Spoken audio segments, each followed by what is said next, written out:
Praise the Lord. Hallelujah. హుషారుగా చూద్దాం. Praise the Lord. Hallelujah. దినమున అన్ని ఉదయకాలాన ప్రార్థనకు వచ్చి సాయంత్రానికి వికెట్లన్నీ పడిపోయినట్టున్నాయి. దేవుడు మనకిచ్చిన ఘనతే, మనకిచ్చిన యోగ్యతను బట్టి ఎంతగానో ప్రేమించిన దేవుడు మనల్ని ఈ విధంగా దేవుని సన్నిధిలో నిలబెట్టుకొని దేవుని సన్నిధిలోనికి రావడానికి అవకాశం ఇచ్చాడు. అందరిని బట్టి దేవునికి స్తోత్రం చెల్లిస్తున్నాను. దేవుని యొక్క సన్నిధిలో మనతో ఏం మాట్లాడుతున్నాడో ఆ మాటలను మనం శ్రద్ధగా ఆలకిద్దామండి. ఈ మాటలో ఉన్న ఆంతర్యమును, ఈ మాటలో ఉన్న యొక్క మర్మమును మనం చాలా జాగ్రత్తగా దానిని మనం అర్థం చేసుకుందాం. ఎప్పుడు తెలిసిన మాటలే, కానీ సందర్భము, దాని యొక్క భార్మం, దాని యొక్క భావం మనం చాలా గమనించే స్థితిలోనికి రావాలి. Praise the Lord. హల్లెలూయా. హుషారుగా ప్రైజ్ ది లార్డ్. హల్లెలూయా. ఇక్కడ 10 మంది ఉంటే 20 మందిగా, 20 మంది ఉంటే 40 మంది దాకా సౌండ్ రావాలి. అలా ఆమేన్. హల్లెలూయా. లేకపోతే ఇక్కడ బ్యాటరీ డౌన్ అయిపోద్ది. మీకు ఎక్కువ మాటలు కావాలని ఆశపడుతున్నారా, తక్కువ మాటలు కావాలని ఆశపడుతున్నారా? ఎక్కువ మాటలైనా ఎక్కువ సమయం తీసుకోండి.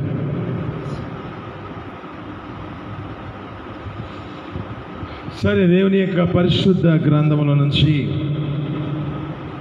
అపోస్తుల కార్యం 5వ అధ్యాయము మొదటి వచనం కానించి మనం చదువుకుంటే, అపోస్తుల కార్యం 5వ అధ్యాయము మొదటి వచనం కానించి మనం చదువుకుందామండి. అననీయ అనే ఒక మనుష్యుడు తన యొక్క భార్య అయిన సపీరాతో ఏకమై పొలమమ్మెను. భార్య ఎరకని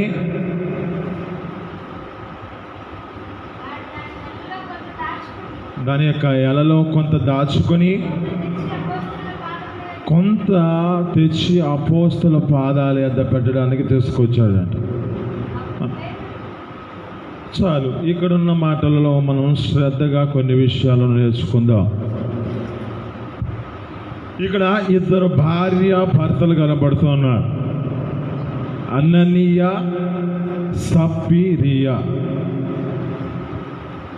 ఈ సప్పీరియా జ్ఞాపకం చూసుకుంటే ఈ అననీయాలు ఏమనుకుంటున్నారంటే, ఆ దినాలలో అనేక మంది వారికి కలిగిన ఆస్తులను అమ్మి అపోస్తుల యొక్క పాదాల యొద్ద కలిగిన ఆస్తిని పెడుతున్నారంట. ఆమేన్. హల్లెలూయా. అంటే ఆ దేవుని యొక్క సన్నిధిలో నడిపించబడుతున్న నడక, ఆ యొక్క స్థితి హృదయమును జ్ఞాపకం చేసుకుంటే వారి జీవితాలను బట్టి అంత నమ్మకమైన స్థితిలో నడిపించబడినట్లుగా కనబడుతుంది. ఆ అపోస్తుల యొక్క పాదాలు పెట్టి సేవ చేసేవారుగా మార్చబడిన వారు కొంతమంది ఉన్నారు. దీనిని గమనించిన ఈ యొక్క భార్యాభర్తలు ఏమనుకుంటున్నారంటే, మాకు కలిగిన ఈ పొలమును అమ్మి మేము కూడా ఆ యొక్క దేవుని యొక్క సన్నిధిలో, ఆ దేవుని యొక్క అపోస్తుల యొక్క పాదాల యొద్ద పెట్టాలని ఆలోచన చేత నడిపించబడుతున్నారు. ఈ ఆలోచన బాగానే ఉంది. అయితే వీరి జీవితాలలో ఏం చేశారంటే, దానిని అమ్మి కొంత దాచుకొని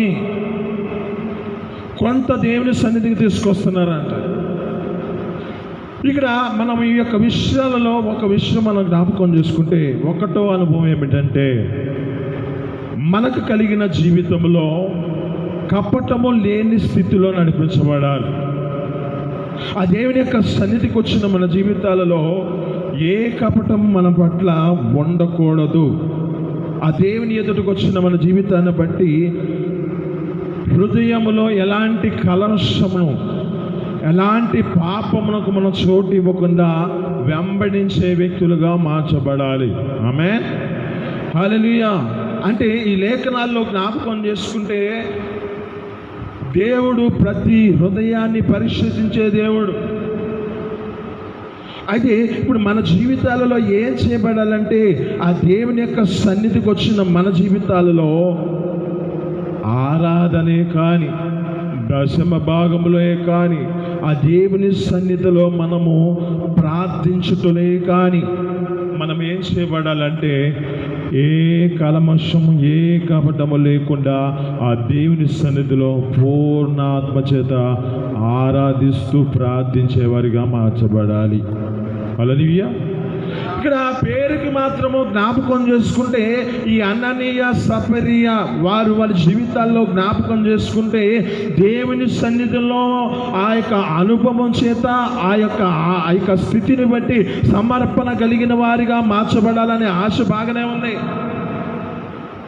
ఎప్పుడైతే వీరి చేతిలోనికి ఒక ధనం వచ్చిందో, ఎప్పుడైతే ఈ యొక్క వేళ వచ్చిందో, ఆ ధనం వచ్చినప్పుడు అనుకుంటున్న పరిస్థితి ఏమిటంటే ఇది తీసుకెళ్ళి దేవుని యొక్క ఆ యొక్క సేవకుల దగ్గర పెడితే ఏమో ప్రయోజనం. మనిషి జీవితం కూడా అదే పరిస్థితి. ఏమనుకుంటారంటే అయ్యా నాకు ఈ యొక్క ధనాన్ని తీసుకొచ్చి ఈ విధమైన స్థితిలో నాకున్న ఈ పరిస్థితిని బట్టి నాకు ఏ విధమైన చేతన సహాయం వస్తే నీ సన్నిధిలో ఇస్తా. మొన్న చెప్పినట్లుగా ఉన్నా మీకు అంటే మనలో ఆ యొక్క మొక్కుబడి చెల్లించకపోతే ఆలస్యం చేస్తే అది నీ యొద్ద నుంచి రాబట్టుకుంటాడు, కానీ అది నీకు పాపంగా ఎంచబడుతుంది అంటున్నాడు. అయితే ఇక్కడ ఏం చేయబడుతున్నారంటే ఇక్కడ ఉన్న ఈ యొక్క అననీయ సఫరియా అనుకుంటున్న మాట ఏమిటంటే వీరికి కలిగినది అమ్మి దేవుని సన్నిధిలో ఇవ్వాలని ఆశ బాగానే ఉంది. కానీ ఇప్పుడు అది వారి జీవితాలలో వచ్చినప్పుడు ఏం చేయబడ్డారంటే దాచుకొని ఇప్పుడు దేవుని సన్నిధిలో నమ్మకంగా వేయలేని పరిస్థితి. ఆమేన్, హల్లెలూయా. అంటే ఏం చేస్తున్నారు, ఏ పరిస్థితిలో ఉన్నారు అంటే వీరిలో ఒక కపటత్వం వచ్చింది, వీరిలో ఒక వేషధారణ వచ్చింది, వీరిలో ఎలాంటి ఒక కల్మషం చేత నింపబడిన ఒక మత్స్యకరమైన పరిస్థితిని తీసుకొచ్చిన పరిస్థితి కనబడుతుంది. ఇక్కడ దేవుని సన్నిధికి వచ్చిన వారి జీవితాలలో ఏం చేయబడాలంటే ఏ కల్మషం లేకుండా ఆరాధించేవారిగాను, ఏ కల్మషం లేకుండా దేవునికి ఇచ్చుటలో నమ్మకంగాను, ఏ కల్మషం లేకుండా ఆ దేవుని సన్నిధిలో ప్రార్థించేవారుగాను ఉండేవారుగా మార్చబడాలి. ఆమేన్, హల్లెలూయా. ఎందుకంటే హృదయ అంతరంగాలను పరిశోధించే దేవుడు ఒకడున్నాడని గమనించాలి.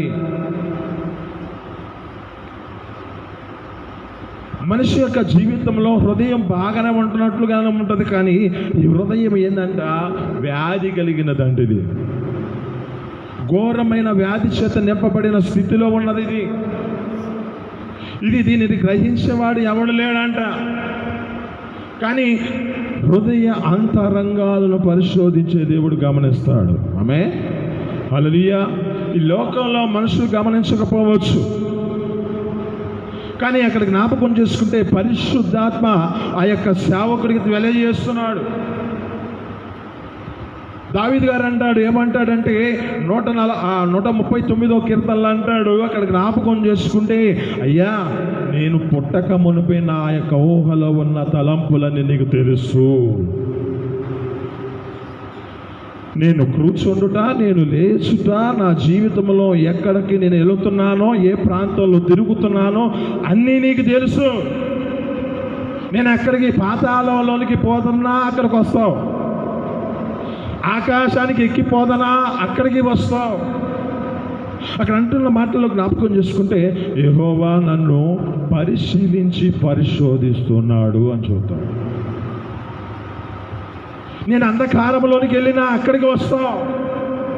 అక్కడ చూడండి చాలా మాటలు అంటాడు అక్కడ దావీదు గారు. అక్కడ జ్ఞాపకం చేసుకుంటే తన యొక్క జీవితంలో ఏ పరిస్థితులు నడిపించబడుతున్నాడో తన యొక్క జీవితాన్ని గుర్తు చేసుకుంటూ ఆ యొక్క స్థితిని బట్టి ఆ వ్యక్తి అలాంటి స్థితిలో దేవుని సన్నిధిలో నమ్మకంగా జీవించగలుగుతున్నాడు ఆ వ్యక్తి.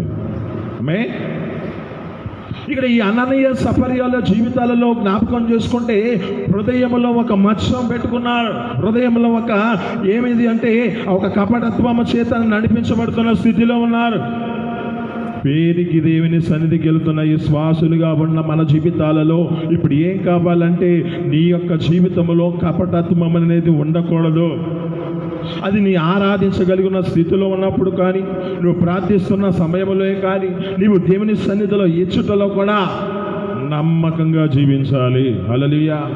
మలాకీలో అంటాడు, ఏమంటున్నాడంటే మానవుడు దేవుని వద్ద దొంగలించునా, మీరు నా యొద్ద దొంగలిస్తూనే ఉన్నారు అంటాడు.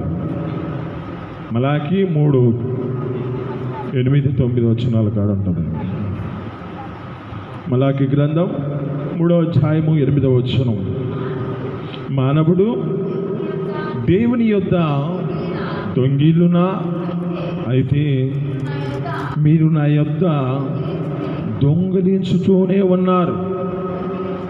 దొంగిలించి తిరిగి దేని విషయంలో మేము దొంగలించామయ్యా అని మీరు అందరూ ప్రథమ భాగం ప్రతిష్టార్పణ ఇయ్యకే దొంగలించిరి అంటారు. ఇక్కడ వీరి జీవితాల్లో కూడా ఏ పరిస్థితుల్లో ఉన్నారంటే ఇప్పుడు ఒక దొంగగా మార్చబడ్డారు.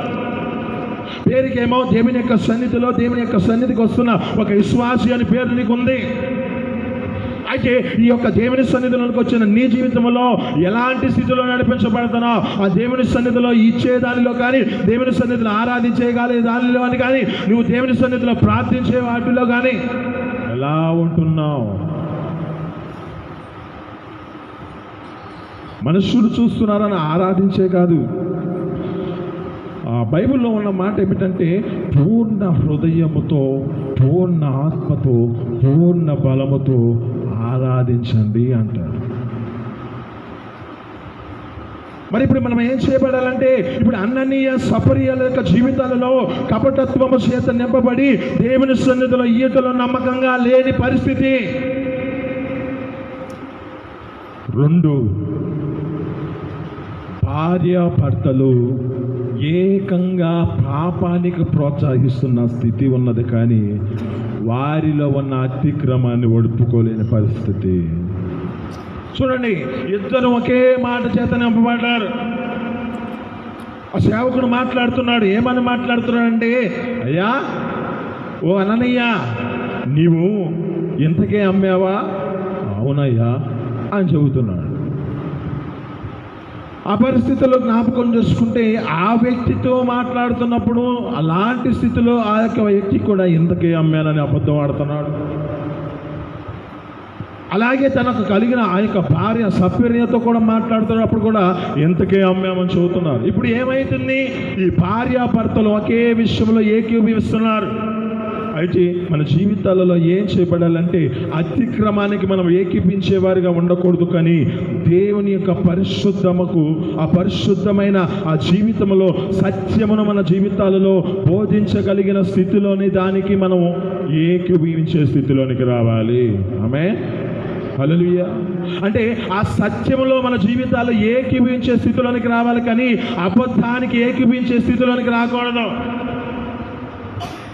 బైబిల్లో అంటది, ప్రకటన గ్రంథంలో అంటాడు, అంటే ఆ పరలోక రాజ్యంలోనికి వెళ్లకుండా పరిస్థితిని ఏం తీసుకొస్తుందో తెలుసా? వారు చేస్తున్న అవిధేయత. ఒక అబద్ధికులుగా మార్చబడిన వారి జీవితాల్లో పరలోక రాజ్యంలో లేదంటాడు. ఇప్పుడు ఈ 2 అనుభవాలు ఏమిటంటే, వీరు దేనికి ప్రోత్సాహపరుస్తున్నారు, వీరి జీవితాల్లో దేనికి ప్రోత్సాహపరుస్తున్న స్థితి కనబడుతుంది అంటే, ఆ దేవుని సన్నిధిలోకి వచ్చిన వారి జీవితాల్లో ఒకరు తమ జీవితాల్లో పాపానికి ప్రోత్సాహపరుస్తున్న స్థితిలో ఉన్నారు, కానీ దేవుని సన్నిధిలో ఆ నిజాయితీగా ఆ యొక్క సత్యముతో అనుసరించేవారిగా మార్చబడలేని పరిస్థితి.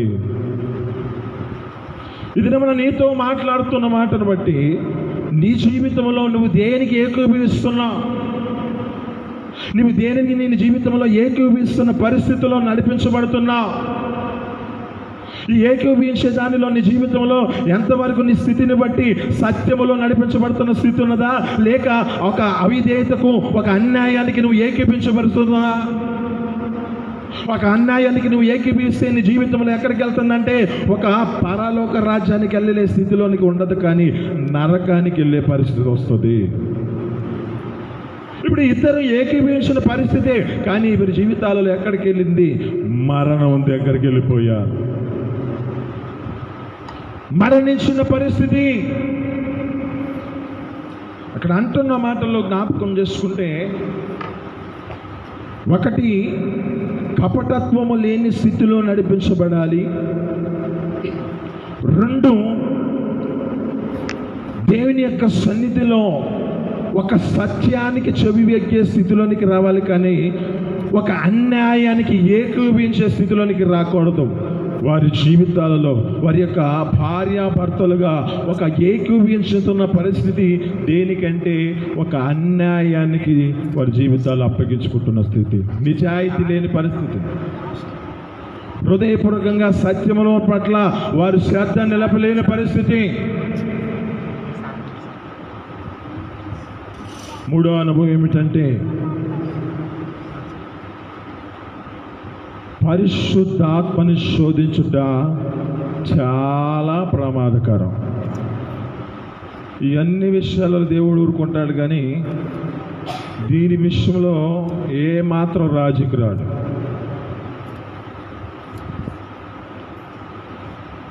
పరిశుద్ధాత్మని లేఖనాలు చదువుతున్నాయి, దానిని దూషించిన వాడికి ఇహమందు పరమందు తన జీవితంలో క్షమాపణ లేదంట.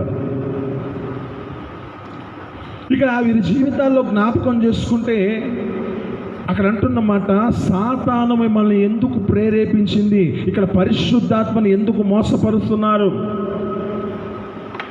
అని చెప్పి మాట్లాడుతున్నాడు. ఒకసారి మళ్ళా చదువుదాం, అక్కడ నుంచి 4, 5 వచనాలు కూడా ఉన్నాయి, చదవండి.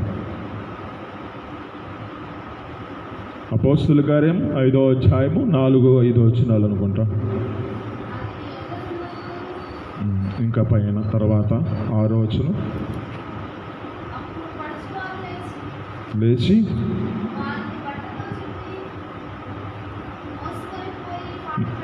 మోసుకొని పోయి 10 పెట్టిరి.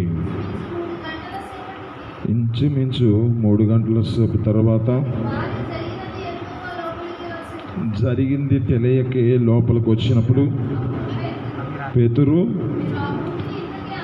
మీరు ఈ కలిగిన ఆ భూమిని ఇంతకే అమ్మారా? నాతో చెప్పమని ఆమెను అడిగాను. అందుకు ఆమె, అవును, ఇంతకే అమ్మితిమి అని చెప్పాను. ఇక్కడ ఆ యొక్క మాట 3లో ఉన్న మాటను చదువుకుందాం. అప్పుడు పేతురు, అననీయ, నీ భూమిలో వెలలో కొంత దాచుకొని పరిశుద్ధాత్మని మోసపరచుటకు సాతాను ఎందుకు నీ హృదయాన్ని ప్రేరేపించెను?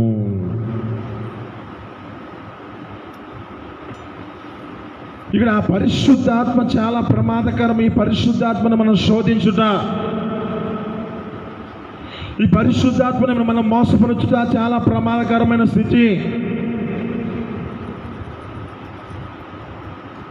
దేవుని యొక్క సన్నిధికి వచ్చిన మన జీవితాలను బట్టి, మన జీవితాలలో మన యొక్క స్థితిని బట్టి, వారి జీవితాలను బట్టి దేవుని యొక్క ఆత్మచేత నడిపించబడుతున్న వారిని మనం ఏం చేస్తూ ఉంటామంటే కొంచెం ఏళనకరమైన పరిస్థితుల్లో మాట్లాడుతూ ఉంటాం. అవునా కాదా? వారి ఆత్మచేత దేవుని సన్నిధిలో నడిపించబడుతున్న స్థితిలో ఉంటారు. ఆత్మచేత నడిపించబడుతున్న, ఆత్మలో ఆనందించుతూ పరవశిస్తూ తమ యొక్క జీవితాలు నడిపించబడుతున్న స్థితి ఉంటుంది. దావీదు గారు తన జీవితంలో జ్ఞాపకం చేసుకుంటే, దేవుని యొక్క సన్నిధిలో మందసము ఎదురుత తన జీవితంలో ఒక పిచ్చివాడు వలె ఎగురుతూ గంతులు వేస్తున్నాడని దాన్ని చూసి మేకాలు ఏం చేస్తుందంటే ఏలనగా చూస్తుంది. ఏలనగా చూసిన పరిస్థితిని బట్టి జ్ఞాపకం చేసుకుంటే ఆమె జీవితంలో గొడ్రాలుగా ఉన్న పరిస్థితి కలిగిందా? సంతానం ఏమన్నా కలిగిందా? ఏం చెప్పరు? మేకాలికి తన జీవితంలో దేవుడు గర్భఫలం ఇచ్చాడా? ఇచ్చినట్లు ఎక్కడైనా ఉందా చెప్పండి. ఆమె హల్లెలూయా. అంటే ఇప్పుడు ఇక్కడ ఏం కావాలంటే మన జీవితాలలో పరిశుద్ధాత్మను మనం శోధించకూడదు. ఈ పరిశుద్ధాత్మను మన జీవితాలను శోధించే పరిస్థితులకు వచ్చామంటే ఇక్కడ మన జీవితాలు ఎక్కడికి పోయిన పరిస్థితి ఉందంటే ఇక్కడ అంటున్న మాట, పరిశుద్ధాత్మని మోసపరచడానికి సాతాను మిమ్మల్ని ఎందుకు ప్రేరేపిస్తుంది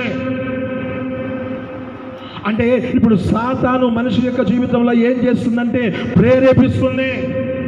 దేనికి ప్రేరేపిస్తుంది? మంచికి కాదు, ఒక చెడు కార్యాన్ని చేయడానికి అది ప్రేరేపిస్తుంది. లేఖనాల్లో ఒక మాట జ్ఞాపకం చేసుకుంటే, ఒక వ్యక్తి అంట తనకు కలిగిన పొలం ఒకటి ఉన్నది, ఆ పొలము పక్కనే ఇంకొక పొలం ఉందంట. ఆ తోటను బట్టి ఏం చేస్తున్నాడంటే, ఆ యొక్క వ్యక్తికి చాలా ఉన్నాయి తోటలో, తనను ఆనుకొని ఆ యొక్క ద్రాక్ష తోట. అయితే అక్కడ జ్ఞాపకం చేసుకుంటే అతడు ఏం చేస్తున్నాడంటే, తను అడిగాడు, అయ్యా అది నాకు ఇచ్చావనుకో దానికి కలిగిన ధనం ఇస్తా, దాన్ని వెలయిస్తా, నేను ఖైదానం చెల్లిస్తా, లేక దీనికి బదులు ఇంకొకటి ఇస్తా, ఎక్కడైనా నువ్వు ఎక్కడ కోరుకుంటే అక్కడ ఆ యొక్క ప్రాంతంలో అది నేను అనుగ్రహిస్తా అని చెప్తూ మాట్లాడుతుంటే ఆ వ్యక్తి అంటున్నాడు, అయ్యా ఇది నాకు పిత్రాజీతం నుంచి వచ్చినది, ఇది పితరుల నుంచి వచ్చిన నాకు ఇది ఒక జీతం అంటున్నాడు. సరే, ఇక ఈ యొక్క వ్యక్తి ఏం చేస్తున్నాడంటే వెళ్ళి మూతు ముడుచుకొని ఇంట్లో ఆ యొక్క వ్యక్తి అన్నం తినకుండా భోజనం చేయకుండా దుఃఖపడుతూ ఉన్నాడంట. మరి తన భార్య వచ్చి ఎందుకయ్యా ఈ విధంగా ఉన్నామని చెప్పి మాట్లాడుతుంటే సందర్భం గుర్తు చేశాడు ఆయన. అయితే ఆ వ్యక్తితో మాట్లాడుతుంది ఆమె, నేను చూసుకుంటాను, నీవు భోజనం చేయని చెబుతోంది. ఆ పరిస్థితుల్లో జ్ఞాపకం చేసుకుంటే ఏం చేపట్టారంటే అక్కడ ఇద్దరి పనికి మాలిన వ్యక్తులు ఇద్దరిని ఎన్నుకుందంట ఆమె.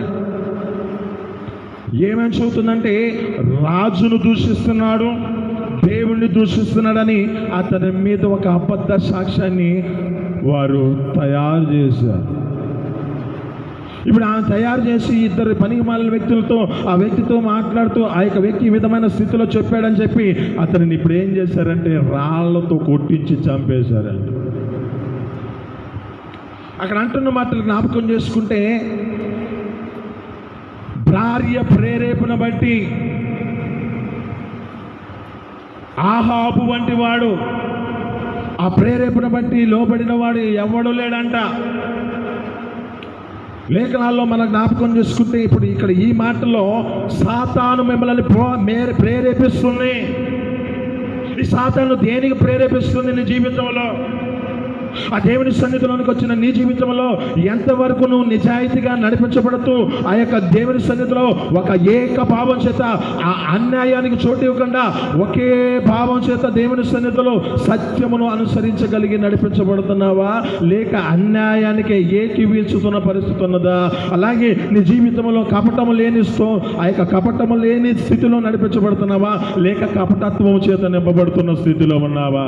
పేరుకేమో విశ్వాసి, మరి విశ్వాసమైన నీ జీవితంలో ఆ విశ్వాసంలో దేవుని ఎదుటకు వచ్చి ఒక నమ్మకమైన వారిగా జీవించగలుగుతున్నావా, లేక ఆ విశ్వాసం అని చెప్పుకుంటున్నా నీ జీవితంలో ఒక దొంగగా మార్చబడుతున్నావా?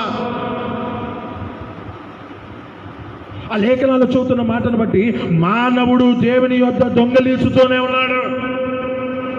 దేని విషయంలో మేము దొంగలించామా అంటే ప్రజో భాగం ప్రతిష్టార్పణ ఇయ్యకే దొంగలించారంటాడు.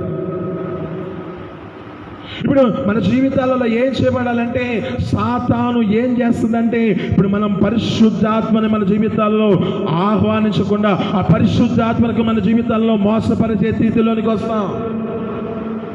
ఈ పరిశుద్ధాత్మ రావాలంటే మన జీవితాల్లో ఏం చేయబడాలి?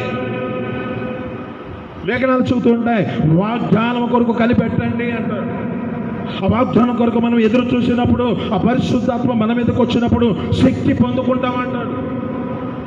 ఈ శక్తి పొందుకున్న మన జీవితాలలో ఇప్పుడు మనం ఏం చేయబడాలి? ఆ శక్తి చేత మనం నింపబడిన స్థితిలోనికి నడిపించబడుతూ ఒక సత్యమైన వెలుగులోనికి రావాలి. కానీ లోక సంబంధమైన వాటిలో అన్యాయమునకు, లోక సంబంధమైన అబద్ధమునకు, లోక సంబంధమైన ఇక సాధారణ ప్రేరేపణకు లోబడే స్థితి ఉండకూడదు. హుషారుగా ప్రైజ్ ది లార్డ్, హల్లెలూయా. దేవుని సన్నిధిలోనికి వచ్చిన మన జీవితాలు ఒక నమ్మకమైన వారిగా మార్చబడాలి. కానీ అన్యాయపు చేటికు, అన్యాయపు వాటికి, అబద్ధమునకు. ఇంకా ఇక్కడ ఒక మాట గుర్తు చేస్తా, అంటే చిన్న అబద్ధమే మనిషిని ఏం చేస్తుందంటే అది తన జీవితంలో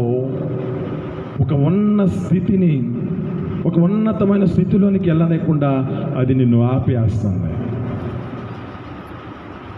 చదువుకుందాం. సామెతల గ్రంథం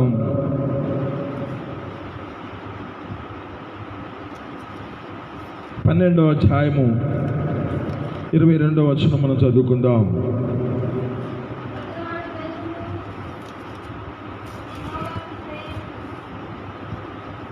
మళ్ళా చదువు.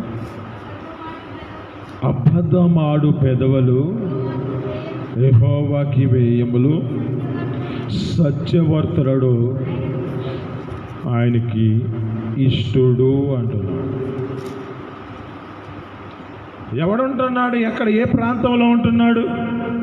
ఒక సత్యములు నడిపించబడిన వాడు మాత్రమే ఆ పరిశుద్ధమైన దేవుని యొక్క సన్నిధిలో అతిథిగా ఉంటున్నాడు అంటున్నాడు. ఆ నివసింపదగిన ఆ ప్రదేశంలోనికి వెళ్ళడానికి కావలసిన వారు ఏ విధమైన స్థితిలో ఉన్నాడంటే హృదయపూర్వకంగా నిజము పలికివాడే అంటాడు. ఇప్పుడు మనం ఏం చేయబడాలి? ఆ దేవుని సన్నిధిలోనికి వచ్చిన అన్ననీయ సపర్య వాళ్ళ జీవితంలో ఒక కపటత్వము చేత నంపబడ్డారు. రెండు వారి జీవితాలలో ఏ విధమైన స్థితిలో ఉన్నారంటే ప్రతి అన్యాయానికి ఏకీవిస్తున్న స్థితి ఉన్నది, కానీ ఏకీవిస్తున్న స్థితిలో నిజాయితీలో లేదు, నిజాయితీగా నడిపించబడలేని పరిస్థితి. ఇప్పుడు పరిశుద్ధాత్మ చేత వారు ఏం చేసుకుంటున్నారంటే పరిశుద్ధాత్మని శోధిస్తున్నారు. ఇక్కడ ఈ పరిస్థితిని గుర్తు చేసుకుంటే, ఇక్కడ ఆహాబు యొక్క భార్య అయిన యెజెబెలు యొక్క జీవితంలో ఏ విధంగా ఆ యొక్క వ్యక్తి ప్రేరేపణ బట్టి, ఆ వ్యక్తి కూడా లోబడిన పరిస్థితిని బట్టి వారికి ఒక ప్రవక్త ద్వారా దేవుని యొక్క పరిశుద్ధాత్మ దేవుడు వారికి బయలుపరుస్తున్నాడు. నువ్వు చేసిన పనికి ఏ విధంగా నాబోతు యొక్క రక్తం నాకిందో అదే ప్రదేశంలో మీ యొక్క రక్తాన్ని కూడా నాకుతుంది. అవునా కాదా? అంటాడా లేదా? ఆమేన్, హల్లెలూయా. అంటే ఇక్కడ జ్ఞాపకం చేసుకుంటే ప్రతి విషయము దేవుని యొక్క సన్నిధిలో బయలుపరచబడుతుంది. ఆ దేవుని సన్నిధిలో ఏది రహస్యం అనేది ఏం లేదు. రహస్యంగా చేసినది దేవుడు తన జీవితంలో బయలు చేస్తానంటాడు.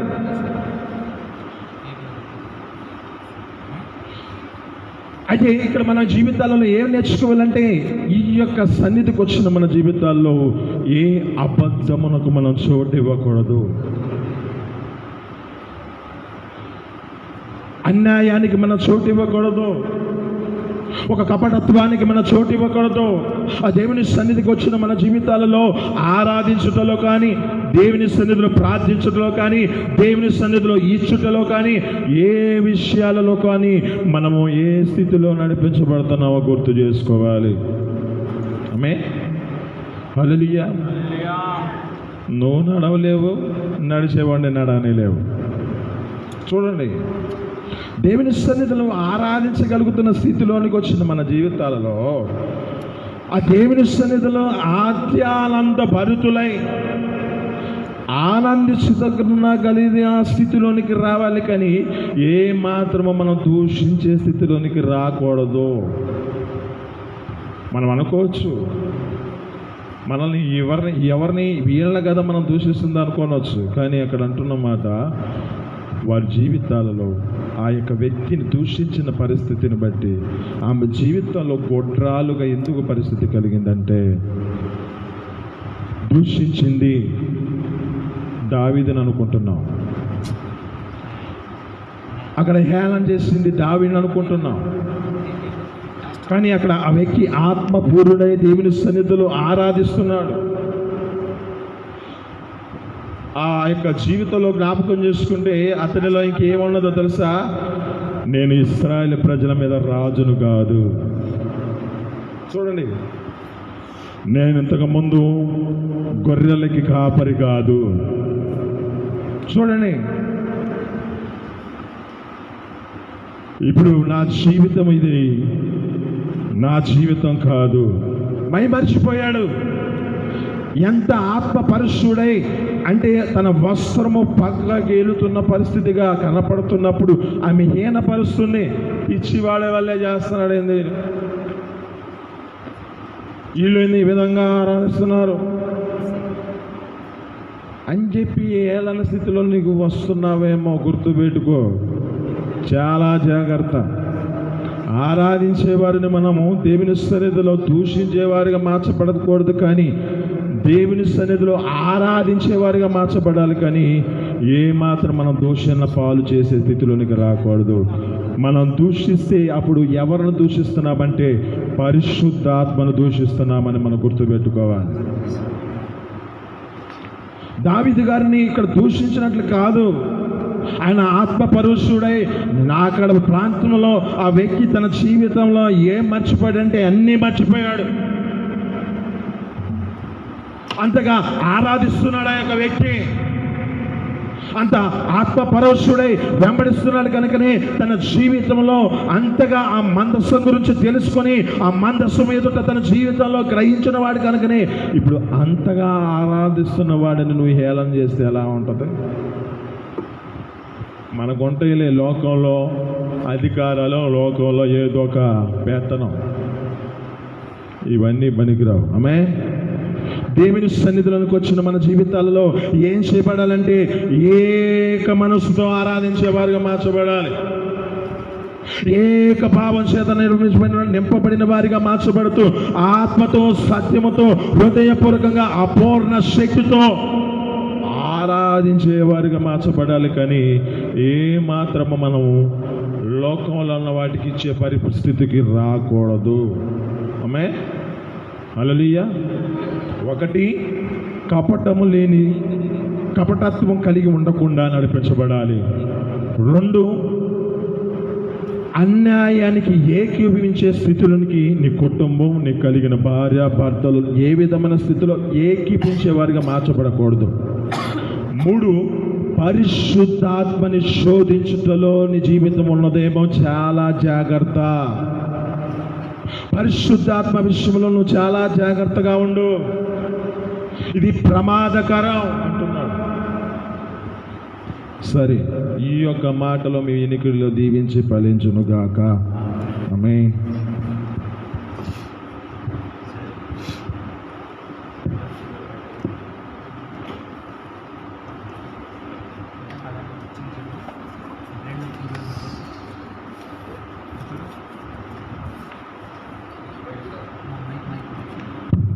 మోకరిద్దాం, అందరం మోకరిద్దాం.